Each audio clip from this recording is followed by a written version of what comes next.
Hello friends, good morning, Radhe Radhe. Welcome back to my new vlog. कैसे हो आप सब? उम्मीद करती हूँ कि आप सब अच्छे होंगे। मैं भी बहुत अच्छी हूँ। और ये संडे का व्लॉग है। चलिए, व्लॉग स्टार्ट हो चुका है। तो आज डुगू जा रहा है घर। तो बोलता है मम्मा आज मुझे ना पकौड़ी बना के खिला दो। तो मैं कहा चलो आज मैं तुम्हारे लिए पकौड़ी बनाती हूँ। तो अनाया और डुगू दोनों को ही, मतलब अनाया तो आलू की पसंद करती है और डुगू को आलू और प्याज दोनों की खानी थी। तो मैं अलग अलग घोल तैयार कर रही हूँ। प्याज का अलग बनाऊँगी और आलू का घोल अलग तैयार करूँगी। क्यों, इससे क्या होता है ना, फिर अलग अलग जैसे कर लो और फिर उसके बाद जब बनाना हो तो एक बार पकौड़ी प्याज की बना लो और एक बार उसकी बना लो। आप कैसे करते हो मुझे कमेंट करके ज़रूर बताना। और बेटा मतलब जा रहा है तो फिर मुझे अच्छा भी नहीं लग रहा था। मैं चलो उसकी पसंद का बनाती हूँ। वैसे तो वो सागा प्याज का मांग रहा था पर सागा प्याज मिला नहीं। तो मैं चलो इस नॉर्मल जो प्याज होता है उसी की बनाती हूँ। तो इधर आलू थे, मैंने रात में कल मुझे बनानी थी सब्जी पर नहीं किसी ने खाई, तो आलू को मैंने ना अच्छे से पानी में करके रख दिया था। मैं सुबह बना लूँगी। तो सुबह वो बोलता है मुझे पकौड़ियाँ बना दो। तो मैं चलो ये उसमें काम आ जाएगी। तो पतली पतली सी, बिल्कुल पतली पतली सी आलू को मैंने अच्छे से काट लिया है। जितना हो सके आप उतना कोशिश करना आलू को काटने की। प्याज मैंने पहले काट लिया था। और आज क्या हुआ अभी आपको मैं बताती हूँ कि जब मैं पकौड़ी बनाने के लिए बैठी तो पहले मुझे लगा कि बेसन होगा, बट देखने बैठी तो मैंने कहा अरे यार बेसन ख़त्म हो गया, अब क्या करूँ। मतलब कम पड़ गया था थोड़ा सा। तो मैंने बगल से में दुकान है वहाँ मंगाई। और भाई इतनी महंगा सामान देते हैं ना, सच्ची बोली मुझे बिल्कुल भी अच्छा नहीं लगता। आपका जो रेट है उसी रेट पे मतलब दो, बट इतना महंगा उन्होंने सामान दिया। अब सुबह मजबूरी ऐसी थी, अगर मुझे पहले पता चल जाता ना कि मतलब ये इतना महंगा बेसन का पैकेट देंगे तो मैं मतलब कैंसिल करती थी, पकौड़ी नहीं बनाती। बहुत महंगा दिया, मतलब 10-5 रुपये समझ में आता, बट आप 20-25 रुपये इतना महंगा आप सामान मिलोगे तो कौन आपकी दुकान से सामान लेगा। मैं तो दूसरी बार इनसे सामान लिया, वही मजबूरी का नाम महात्मा गांधी। मैं चलो ठीक है, टाटा संपन्न का दिया। इसका वैसे प्राइस है 60 या 65 का मिलता है, क्योंकि मैं जब भी लेती हूँ 60 और 65 का, पर इन्होंने मुझे 85 रुपीज़ का दिया। इतना महंगा, 5 रुपये तो समझ में आता, पर इतना हस्बैंड बोले तो होगा इतना महंगा। मैं कहा नहीं यार इतना नहीं। फिर मैं जहाँ से मैं राशन लेती हूँ मैंने उन भैया को फ़ोन किया कि मुझे राशन भी चाहिए था, तो मैंने उनको पर्चा भेजा था। तो मैंने पूछा मैं भैया कितना, कि नहीं इतना महंगा नहीं है, मैं तो 60 का देता हूँ लेकिन बहुत जगह 65 का दे देते हैं। मैंने उन्होंने मुझे 85 लिखा था, 85 का ही दिया। खैर चलो, उन वैसे भी मैं ज़्यादा उधर इधर तो अभी मैंने एक भी मार्केट से कोई सामान नहीं लेती हूँ, अभी तक तो मैं उधर से ही मंगाती हूँ सामान। तो फिलहाल ये देखिए इधर मैंने किलो लगे हाथ मतलब बेसन को भी अच्छे से भर लेती हूँ। उसमें मैंने 2 चम्मच चावल का आटा मिलाया है, 1 चम्मच उसमें, और 2 चम्मच इसमें मिलाया है धनिया डाला है, गरम मसाला कह रहे, हल्दी पाउडर और मिर्ची बस डाल के अच्छे से इसको मिला लेंगे। और अच्छे से आप इसको छानोगे ना तो आपकी पकौड़ियाँ बहुत अच्छी से बनेगी। इसमें कुछ भी और ऐड करने की ज़रूरत है नहीं आपको। आप चाहो तो, बहुत से लोग मसाला वगैरह डालते हैं, मैं नहीं डालती, मुझे नहीं समझ में आता है। और जो आलू के लिए मैं घोल बना रही हूँ उसमें मैंने सिर्फ जीरा पाउडर और काली मिर्च डाला है। मिर्च इसमें बिल्कुल नहीं डाला है, धनिया डाली है काट के, क्योंकि अनाया खाएगी ना, अगर उसमें मिर्ची लगी तो वो पूरा खाना छोड़ देगी। क्योंकि अभी 2-3 दिन हम लोग बाहर थे तो उसकी वजह से उसका खाना बहुत ज़्यादा डिस्टर्ब हो गया था। मतलब वो बहुत मुश्किल से आधी रोटी से भी कम खाती थी, ज़्यादातर सैलेड पे ही रहती थी वो। ये आलम था उसका। तो 2 दिन तो अनाया का खाना बिल्कुल भी अच्छे से नहीं हुआ। और दूध वगैरह तो बाहर का मैं कुछ भी नहीं देती थी। तो अभी कोशिश ये है, जब से आई हूँ घर में सोचती हूँ अच्छे से वो खाना खा ले। तो अभी वो आलू वगैरह के पकौड़े बहुत अच्छे से खाती है। तो मैंने कहा चलो उसमें मिर्ची डालूंगी ना तो फिर वो खाएगी नहीं। तो उसका घोल भी मैंने देखिए बढ़िया से बना लिया है और दूध भी उधर मेरा पक गया है। अब हम तैयार बनाएंगे अपनी पकौड़ियाँ, बच्चे खाएंगे, फिर हस्बैंड को देंगे। और जब भी मैं इस तरह की पकौड़ी बनाती हूँ ना, मतलब लास्ट में मेरी आदत है मैं 2 से 3 बड़ी बड़ी जो मिर्ची होती है ना हरी वाली, उसकी पकौड़ी ज़रूर बनाती हूँ। डुगू मुझसे वही बोल रहा था, पीछे खड़ा है, क्योंकि आज कैमरे की मतलब ड्यूटी मैंने उसको दे रखी है, डुगू ऑन ऑफ करना, जहाँ से बोलूँ काटना वहाँ से कट कर देना। तो मुझे बोलता मम्मा लास्ट में ना मिर्ची के पकौड़े बनाओगे। मैंने कहा हाँ मिर्ची। तो बोलता ठीक है मेरे लिए भी 2 बना देना, मैं खाऊंगा। मैं चलो ठीक है।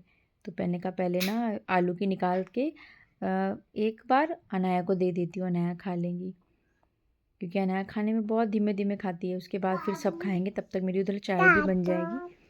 तो मैं तो इसी तरह बनाती हूँ। आप कैसे बनाते हो मुझे बताना दोस्तों। गोभी के बनाओ, किसी की भी बनाओ, तो बट पहले से ही मतलब तैयारी करके रखो, फिर गरम गरम बनाते रहो ना, सब अच्छे से खा लेते हैं। ये देखिए सारी पकौड़ी मेरी बहुत अच्छे से फूल गई, मतलब पकौड़ी बोलो भुंजिया बोलो जो भी बोलना है, भजिया। मैंने आपके साथ पिछला व्लॉग खाटू श्याम का जो शेयर किया था उसमें काफ़ी अच्छे अच्छे मेरे पास कमेंट आए थे, व्यूज़ बहुत कम गए थे, पर जो अभी शायद नए सब्सक्राइबर्स हैं उन्होंने ही कमेंट किया, उनको काफ़ी अच्छा लगा। दर्शन भी काफ़ी गहरे हमने कर लिए, तो बहुत इस व्लॉग में उनको बोलती हूँ कि फ्रेंड्स थैंक यू, आपने मेरे व्लॉग को पसंद किया। मुझे नहीं पता मैंने कैसा आपके साथ व्लॉग अपना शेयर किया, मतलब पहली बार मैं बाहर निकली हूँ, बाहर का व्लॉग मैंने पहली बार आपके साथ शेयर किया है, तो समझ में भी नहीं आ रहा था। कुछ चीज़ें मैं भूल भी गई थी कि मैं पहली बार गई भी थी खाटू श्याम। बहुत सी चीज़ें थी जो मुझे बस बाद में याद आई। डुगू बोला तो मम्मा आपको ये भी बताना चाहिए, वो भी बताना। मैंने बेटा मैं सब कुछ भूल गई, सब कुछ गड़बड़ सड़बड़ हो गया। पर मेरे लिए सबसे अच्छी बात ये थी कि मुझे एक ही दिन में 2 बार बाबा के दर्शन हो गए। सुबह गई थी तो भी और शाम को भी। शाम को तो बहुत अच्छे दर्शन हुए थे, सुबह तो भीड़ थी तो इस वजह से पुलिस वगैरह जो लगी थी वो तो रुकने ही नहीं देती। बट शाम को आराम से आप रुक लो, बट हाँ वीडियो फ़ोटोज़ वगैरह खींचना अलाउ नहीं था। फिर भी थोड़ा-सा मैंने बना लिया, वो इसलिए बनाया क्योंकि मेरा भी मानना है कि जब आप मंदिर वगैरह जाओ ना, तो शायद वीडियो फ़ोटोज़ नहीं लेनी चाहिए, बट मैंने थोड़ा मेमोरी के तौर पे बना लिया है, क्योंकि क्या है ना, फिर पता नहीं कब जाने को मिलता है, क्योंकि मैं तो वैसे भी कभी कहीं नहीं जाती हूँ, पहली बार गई हूँ बाबा के दर्शन के लिए। मेरे भाई भी मतलब उसको जब पता चला ना कि अरे दीदी कहाँ गई, तो उसको मेरी बहन ने बोला कि अरे वो तो खाटू श्याम गई। तो कह रहे लो, पहले तो कानपुर से कभी मेरी बहन बाहर निकली ही नहीं है, और जब निकली है तो वो सीधा खाटू श्याम बाबा के दर्शन पहुंच गई। कह रहे वाह बड़ी भाग्य वाली निकली दीदी, तो ऐसे बोल रहा था। तो फिलहाल चलो, ये तो किस्मत की बात होती, जब जिसका जहाँ बधा होता है बस वहीं का है। बस 2 इच्छा है मन में, एक तो मुझे बांके बिहारी के दर्शन करने शुरू से था, खाटू श्याम बाबा का तो मुझे कभी नहीं था कि मैं वहाँ कभी जाऊँ, बट एक ही इच्छा थी मन में कि मैं एक बार वैष्णो देवी के मतलब अपने जीते जी दर्शन कर लूँ, और एक मैं वृंदावन चली जाऊँ, बस 2 जगह मैं जाऊँ। तो अब देखो शायद अगर बधा होगा तो वहाँ भी चक्कर काट के आएँगे, दर्शन करके आएँगे। तो फिलहाल हमारी होती रहेगी बातें। आप लाइए हमारे साथ, सुबह-सुबह नाश्ता कर लीजिए। चटनी है, पकौड़ियाँ हैं और चाय है। तो डुग्गू को दूँगी, डुग्गू खाएगा। फिर हस्बैंड को दिया लास्ट में, मतलब हम लोगों का तो वही होता है ना, सबको खिलाने के बाद ही खाने को होता है। तो मैंने खाया, फिर थोड़ी देर बैठी थी और डुग्गू जाते-जाते मेरे से पिट भी गया, एक चाटा मार खा गया। अभी उधर इसकी कर रही हूँ पैकिंग, जा रहा है बट मन में ना एक अजीब सा होता है, जैसे एक खौल उठती कि हाँ यार बेटा चला जाएगा। तो अब तो जाएगा तो वो सीधा आएगा फरवरी लास्ट में, क्योंकि उसका जब एग्ज़ाम वगैरह ख़त्म हो जाएगा तभी उसको बुलाऊंगी। बट कल रात से ही मुझे लग रहा था यार वो चला जाएगा, तो मुझे अच्छा बिल्कुल नहीं लगेगा, बिल्कुल नहीं। और वो भी कह रहा मम्मा प्लीज़ मुझे एक दिन के लिए और रोक लो। मैंने बेटा 1 हफ्ते की पूरी छुट्टी होगी, अब तुम जाओ। और अनाया तो इतना रोई थी, इतना रोई ना, मैं बता नहीं सकती। मेरी बेटी बहुत रोती है, वो जब भी भाई जाता है ना तो बहुत ज़्यादा ही रोती है। तो बस उसके पापा जा रहे हैं उसको छोड़ने के लिए, और छोड़ने के बाद वो इतनी रो इस वजह से भी रही थी क्योंकि डैडी उसको छोड़ने, उसके पापा उसको जा रहे थे, तो सोची पापा भी जा रहे हैं और भाई भी जा रहा है, तो बहुत मतलब घंटों तक वो रोती रही। मुझे उसको चुप कराने में 1 से 1.5 घंटा लग गया था। तो चलिए फिलहाल अभी, और मैं हमारे यहाँ तो दोपहर में खाना भी आज नहीं बना था, कोई था नहीं, हम माँ बेटे थे, और बेटे के जाने के बाद ना खाने का बिल्कुल भी मन नहीं था, पेट में जैसे एक अलग सी ना खौल होती है वो मच रही थी। जबकि ज़्यादा दूर नहीं गया है, यहीं गया है। शाम के इधर दिया बाती का हो गया टाइम, मैं आपको सीधा शाम को मिल रही हूँ। तो अभी मैं आज मतलब ये करूँगी, और थोड़ा सा जैसे मन अच्छा नहीं होता ना, तो मैं कोशिश करती हूँ मंदिर चली जाऊँ। तो मैंने कहा अभी चलो मंदिर जाती हूँ। वो रहता है ना तो घर में चिटिर बिट इधर से उधर, उधर से उधर लगा रहता है, मम्मा ये बना लो, मम्मा वो बना लो, और अनाया भी उसके साथ खेलती रहती है। और हमारे घर के ऊपर जो आदि है वो आया था, तो उसके साथ अनाया खेल रही थी, तो मैं बोली मंदिर से उधर जाओ, तो वो क्या ना उसको मतलब दुपट्टा लेके भूत भूत बन के दौड़ खे तो वो भाग रही है उसको देख कर। मैंने कहा अनाया भी मैं दिया जला रही, बेटा उधर चले जाओ, पर दोनों के दोनों उधर ही देखिए। वो भी आएगा तो मैं उसको बोलती बेटा उधर जाओ, क्योंकि दिया जरा दुपट्टा लेकर आए हो ना तो एकदम से कहीं पकड़ ना ले। तो ये हो रही मेरी शाम की पूजा।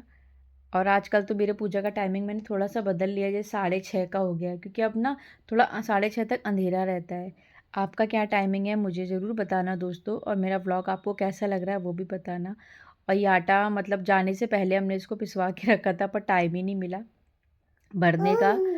और चूहों ना इतने बड़े बड़े इसमें होल कर दिए, पूरी मतलब बोरी ना काट दी, बहुत परेशान करके रखा है।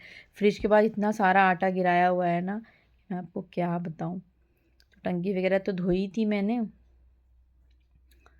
तो वो धोई और उसके बाद सूख गई थी, तो मैंने कहा भर के रख देते हैं कि ये भी काम ख़त्म करे। सुबह से सोच रही थी भरूंगी भरूंगी, फिर नहीं भर पा रही थी, मैं चलो ये काम आज ख़त्म करते तो इसको रखूँगी अपनी जगह पे। थोड़ा सा बच गया है 2-2.5 किलो के लमसम, तो इसमें आ नहीं रहा है, तो वो मैं भगोने में डाल दूँगी, तो जब तक उससे ही निकाल निकाल के बना के खाऊँगी। और चूहों को तो ऐसा आतंक मचा के रखा है कि मैं आपको क्या बताऊँ। तो ये काम किए, उसके बाद फिर इधर बैठ गई कपड़े प्रेस करने के लिए। अच्छा, एक सिस्टर का मेरे पास बहुत दिन पहले कमेंट आया था कि आप कपड़े क्या हमेशा मतलब प्रेस करके रखते हो और आपके कपड़े कभी ख़राब नहीं होते? तो मुझे कुछ समझ में नहीं आया। मतलब पहली बात तो मैं कपड़े जल्दी प्रेस नहीं करती, मुझे प्रेस करना बहुत बोरिंग काम लगता है। लेकिन ये था कि जो कपड़े लेके गई थी धुले थे, तो मैंने कहा उसको प्रेस कर लेती हूँ। प्रेस करने से ये होगा कि अगर आपको कहीं जाना हो ना, तो फिर आपके कपड़े प्रेस मिलेंगे। इस वजह से मैंने कहा बैठे बैठे कुछ काम भी समझ में आ नहीं रहा था, तो मैंने कपड़े प्रेस किए। और इधर अब दूध वगैरह गरमा रही हूँ अनाया के लिए, अपने लिए। सारा जो भी मेरा नाइट का क्लीनिंग का काम था सब हो गया है। अब जब तेल गरमाऊँगी उसके पैरों में लगाऊंगी, क्योंकि क्या है ना, अनाया उधर खाटू श्याम में बहुत पैदल चली है, बहुत पैदल चली है मैडम। क्योंकि जब तक उसने हम लोगों ने उसके जूते नहीं लिए थे, आपको एक बात तो बताने ही भूल गई, जूते उसके यहीं छूट गए थे। तो जब जूते लिए तब से उसने बहुत चले, उसके पैरों में हो रहा था दर्द। मैंने कहा लाओ मालिश भी कर देंगे। चलिए दोस्तों, इस ब्लॉग को यहीं ख़त्म करते हैं, कल मिलते हैं नए ब्लॉग के साथ। Thanks for watching, please.